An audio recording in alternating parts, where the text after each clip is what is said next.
அனைவருக்கும் வணக்கம். நான் அன்னபூர்ணி. செல்லா காசு யூடியூப் சேனல்ல இருந்து. அதான செல்லா காசு? நம்ம இந்திய மக்கள் ரூபாய்களாகட்டும், நோட்டுகளாகட்டும், அவங்க அத எப்படி பயன்படுத்துறாங்க? அவங்க பயன்பாடுகள்ல என்னென்ன தவறுகள் பண்றாங்க? அவங்க அந்த இடத்துல அவங்களோட மனோநிலை என்ன? அதனால அந்த நோட்டு எப்படி செல்லா காசா மாறுது அப்படிங்கிறத காட்டுறதுக்கு தான் இந்த யூடியூப் சேனல். ஓகே. இப்ப நம்ம தமிழ்நாடு பட்ஜெட் 2025, 26 போயிட்டுருக்கு. இப்ப வந்து நம்ம அப்படிங்கிற சிம்பல வந்து அதில பயன்படுத்தியிருக்காங்க. அது ரொம்ப ரொம்ப வரவேற்கத்தக்கது. இந்த நேரத்தில நான் என்னோட யூடியூப் சேனல் ஓப்பன் பண்றதுலயும் ரொம்ப சந்தோஷப்படுறேன். ஓகே. நம்ம மக்கள் வந்து என்னென்ன தவறுகள் பண்றாங்க அப்படிங்கிறத வந்து இதில பார்க்கலாம். ஃபர்ஸ்ட்டு நம்மளுக்கு ரூபாய் நோட்டுகள் அச்சிடுறது யாரு? ஆர்பிஐ. ஆர்பிஐ என்ன சொல்லுது அப்படின்னா, ரூபாய் நோட்டுகள்ல கிறுக்குனா, ரூபாய் நோட்டுகள் செல்லாதா அப்படின்னா, அப்படி கிடையாது, செல்லும். ஆனா அவங்க என்ன சொல்றாங்கன்னா, அ தூய நாணய கொள்கை, அதாவது கிளீன் நோட் பாலிசி அப்படின்னு சொல்லி ஒண்ணு வச்சிருக்காங்க. நம்ம அந்த ரூபாய் நோட்டுகள வந்து கிளீனா வச்சுக்கணும். அத வந்து டேமேஜ் பண்ணக்கூடாது. கிளீனா வச்சுக்கணும். அழுக்கு பண்ணக்கூடாது அப்படிங்கிறத மட்டும் தான் அவங்க வந்து சொல்றாங்க. அது வந்து நம்ம ஒவ்வொருத்தவங்களோட ஒரு பொறுப்பு அப்படின்னு சொல்லி சொல்றாங்க. இது எப்படின்னா நம்மளோட ஹேபிட்டாவே மாறணும். நம்ம குழந்தைங்களுக்கு சொல்லிக் குடுக்கணும். இந்த மாரி நோட்டுகள்ல நம்ம எப்படி வீட்டு செவுத்துல கிறுக்கக்கூடாதுன்னு சொல்லி தர்றோமோ, அந்த மாரி ரூபாய் நோட்டுகள்லயும் கிறுக்கக்கூடாது அப்படின்னு சொல்லி சின்ன வயசுலேருந்தே குழந்தைகளுக்கு நம்ம சொல்லி தரணும். நாமளும் அதுக்கு அவங்களுக்கு முன்னுதாரணமா இருக்கணும். நம்ம நெனச்ச மாரி இப்ப நம்ம ஏதோ ஒரு வேலை செஞ்சுட்டுருப்போம். ஒரு ஃபோன் நம்பர் எழுதணும். டக்குனு ஒரு பேனாவ எடுத்து கையில இருக்க ரூபாய் நோட்டுகள கிறுக்கி விடுறது. இல்லன்னா என்றும் அன்புடன் இந்த மாரிலாம் எழுதுறது. இப்படியெல்லாம் பண்ணும்போது என்ன ஆகுது அப்படின்னா, அந்த கிளீன் நோட் பாலிசிக்கு எதிரா, அதாவது தூய அ நாணய கொள்கைக்கு எதிரான செயல்கள்ல நம்ம ஈடுபடுறோம்.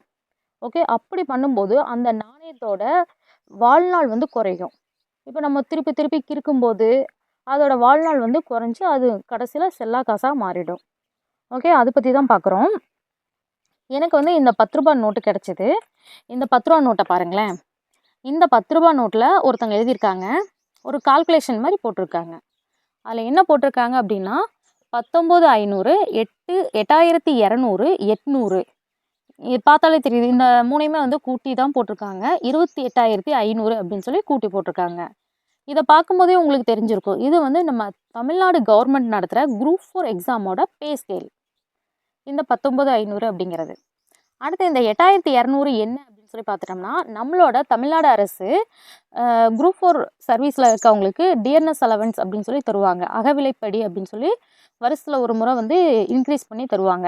அதுபடி இப்போதைக்கு கரண்ட்ல என்ன போகுதுன்னா, 42% போயிட்டுருக்கு. அந்த 42% இந்த 19,500க்கு நம்ம போட்டோம்னா, ரூ. 8,190 வருது. இவங்க என்ன பண்ணியிருக்காங்க, 8,200 அப்படின்னு எழுதியிருக்காங்க.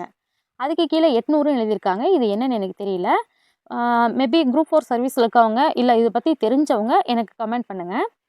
இந்த 3யும் கூட்டி 28,500 அப்படின்னு சொல்லி அவங்க போட்டிருக்காங்க. அப்ப இது என்ன சொல்ல வராங்க அப்படின்னா, குரூப் 4ல நம்ம வேலைக்கு போனோம்னா, நம்மளுக்கு கையில ரூ. 28,500 கிடைக்கும். அப்படிங்கிற மாரி அவங்க வந்து எழுதியிருக்காங்க. ஓகே. இது வந்து பார்த்துட்டோம்னா, தெரியுது டிஎன்பிஎஸ்சி ஆஸ்பிரண்ட்ஸ் அப்படின்னு சொல்லி தெரியுது. அவங்க படிச்சு ஒரு அரசு வேலைக்கு போறவங்க. மேபி போனவங்களாவும் இருக்கலாம். அப்படி இருக்கவங்க எவ்வளோ பொறுப்போட நடந்துக்கணும்?